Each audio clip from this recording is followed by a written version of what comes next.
There's plenty of choice when it comes to electric SUVs. Pretty much every manufacturer that makes a pure electric car has one in some format or another, which also incidentally means there's a good selection on the used car market. But how about a bit of a wild card? A car that has been forgotten by pretty much everybody. Have I got your attention? Well, good, because today we are going to be investigating the delights of a used Lexus UX300e.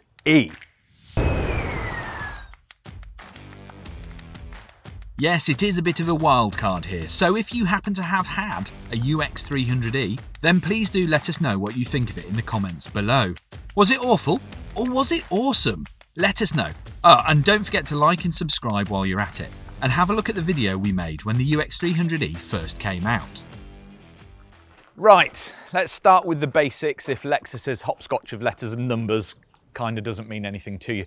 The UX300e is basically the pure electric version of Lexus's UX soft roader. So this time you get a 53 kilowatt hour battery mounted in the middle with a single motor that drives the front wheels. Have you got that? Well, good. Now, I happen to think that the UX doesn't actually look that bad. I like the kind of slash-cut wheel arches with these big plastic bits. I think it looks quite neat at the front. It's all kind of folded over and angular, but it is slightly more polarizing than some of the more conservative designs from other manufacturers. So does that make it a good bet on the used market? Well, let's look at the evidence. First, if you're considering a UX300e, new or used, you need to be aware of the car's range.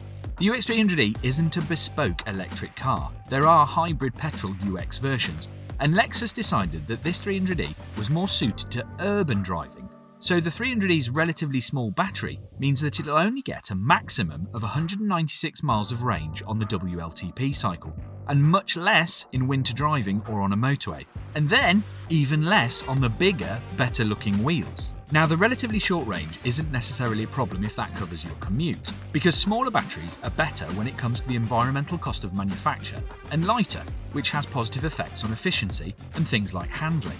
But these days, when you consider that most cars will get much more than 200 miles, it looks a little bit stingy, even if this is more of an urban SUV than a mile muncher. What also looks a little bit off the pace is the charging gear. Now, on this side of the car is a flap which houses this, the Type 2 AC charging socket. Now, you'll use this when you're charging at home or at slow public charger. The problem is that where most cars will accept 7.2 kilowatts or up to 22 kilowatts if you can find a big charger at somewhere like Tesco's, the Lexus will only accept 6.6. Okay, let's flip it around.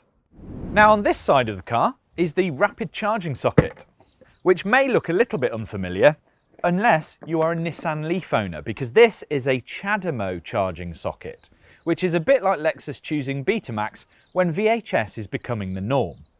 It means you won't be able to use things like the newly opened Tesla superchargers, and you will be waiting a lot longer because this is limited to just 50 kilowatts of DC charging, which actually isn't very good these days. It also means you're going to be waiting much longer at a charger. Even though this car has a relatively small battery, getting to 80% is going to take about 53 minutes. Now, that's worth remembering if you can't charge at home. Second, when you're looking at pre-loved cars, know your versions. Now, there are essentially three versions of the UX300e: Standard, Premium, and Takumi. Standard gets a 7-inch display, LED headlights, an electric driver's seat, and a rear-view camera.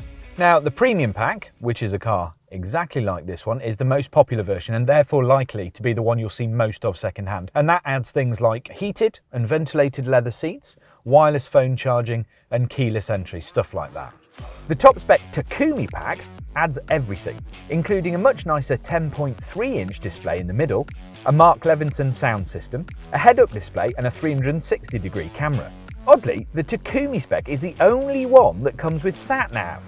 But all versions have CarPlay and Android Auto, so it might not be a problem if you prefer to use your phone's guidance. There's also Lexus Link, which does all the usual app stuff like finding a local charger and access to a group charging network if you sign up. It's not quite as useful as Rivals apps though, so you have to do things like setting the charge timer from inside the car. But it all works, even if there are quite a few buttons and trackpads and things to play with. But you're not going to get confused with complicated touchscreen menus in here. Thing is, Lexus does have a really good reputation for reliability, and there's no reason to think the UX300e would be any different. And there are actually no reports of any major problems at all, so nothing to worry about there. The problem with this car, in particular, is that it does feel all a little bit old. A Tesla, in comparison, feels like it's from about 2045. As far as space goes, well, there's plenty up front, but anyone over 5 foot 10 inches tall in the back is going to struggle. I mean, my head is basically bouncing off this side here, and my feet are trapped under the seat in front, and that's how I drive this car. That's my driving position. Also, I did think about one thing. Because these windows are actually quite high and quite small, kids in booster seats back here might struggle to see outside at all. There is some better news though. I mean, the boot is big enough for daily duties, even though it's not massive. It's actually slightly bigger than the hybrid model. And even though there are some cheap feeling plastics, especially in the back, you know that it's not going to fall apart because this is a Lexus. The other thing I noticed while I was driving here this morning is that this is a really quiet car. Even for a pure electric, it's a relaxing place to be. I think one of the problems with the UX300e is because it had quite a large initial purchase price, it made loads more sense on something like a salary sacrifice company car deal or a new car lease than it does as an outright second-hand car buy. When it was new, it was coming in at about £260 a month, which was virtually the same as something like a Vauxhall Corsa E. That made this car feel like it made quite a lot of sense. So when it comes to a second-hand UX300e, it's a bit of a mixed bag. And it's worth noting here just how expensive the UX300e was to buy new. The standard car was £41,000, the premium pack just over 45, and the Takumi well over 51 grand. For an urban-centric electric car with a lower than average range, that's a lot. Most pre-loved examples are still hanging around the 40 grand mark, which again seems a bit stiff. But when we're talking about second-hand, there's more to the decision than just range and cost, because the UX300e comes with some peace of mind built in. For a start, Lexus does have one of the best reputations for reliability in the car industry, and therefore some of the best warranties available. Like most rivals, the UX300e has an 8-year battery warranty and a standard 3-year 60,000 mile warranty on the car. But under the Lexus Relax scheme, the warranty renews every year you have your car serviced at a Lexus dealer, up to 10 years or 100,000 miles old. Now that is some peace of mind. It's got 201 brake horsepower, and it'll get from rest to 62 miles an hour, which is kind of the standard test, in about 7.5 seconds. So while it's not Tesla quick, it's perfectly quick enough for keeping up with modern traffic. And actually, from 0 to 30, like pulling away from traffic lights, it feels quite punchy. It's all pretty good without being particularly standout. When you look at what's available, around 40 grand for a car with a few thousand miles on it were generally what I found. You start to wonder about what you can get new for that money, even if it doesn't have quite the same levels of equipment. Something like a Volvo XC40 Recharge is the same price as a Takumi spec when new. A Tesla Model 3 standard range might seem expensive at nearly 46k, but it has more range and more performance and is again new. And a Polestar 2 single motor is £41,900 and comes with a basic 272 miles of WLTP range, a heap more convenience and more space.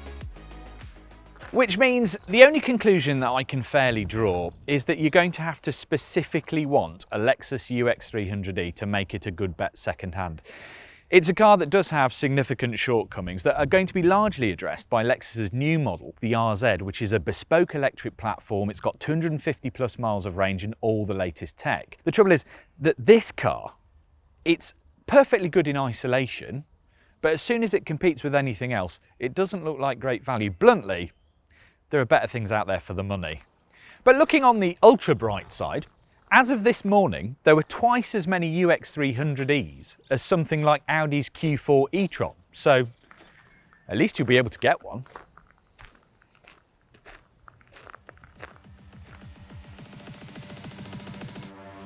As ever, if you do want to know about those options, both new and used, then please do log on to electrifying.com and we'll do our best to help you navigate through the world of electrified cars. We'll even help you buy one.